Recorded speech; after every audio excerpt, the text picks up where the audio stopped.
আসসালামু আলাইকুম। অনেক দিন পরে ভিডিওতে আসলাম। তো একটি কারণে আসলাম, আপনাদেরকে খুব সুন্দর একটি জিনিস দেখাবো। এই যে দেখতে পাচ্ছেন, আমার বারান্দাতে আছে দুটো ঘুঘু পাখির বাচ্চা। যদিও এখন বাচ্চা নাই, বড় হয়ে গেছে বেশ, একদম মানে দেশি ঘুঘু পাখির বাচ্চা এগুলা। তো কিভাবে কোথা থেকে পেলাম সেটা আজকে দেখাবো। তো এই যে আমার বারিন্দাটি দেখতে পাচ্ছেন, বারিন্দার পাশে আমাদের আম গাছ। তো আম গাছে এই যে দেখেন, একটু ঝুম করে যদি আপনাদেরকে দেখাই তাহলে দেখতে পারবেন। এই যে আরো ওই যে দেখতে পাচ্ছেন যে আরো দুটি পাখির বাচ্চা এইদিকে আছে।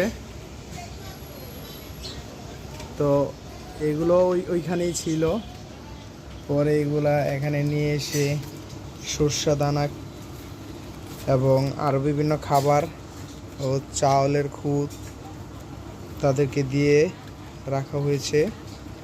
আর তাদের আম্মা যেন তাদের দেখতে পারে, পাখিটির মা যেন দেখতে পারে, সেই জন্য বাইরে রাখা হয়েছে। আর এই দিকে আম গাছের ডালে আরেকটি পাখির বাসাতে আবার ডিম পাড়ছে, আবার ওই যে বাচ্চা ফুটছে, এই যে বাচ্চা ফুটছে।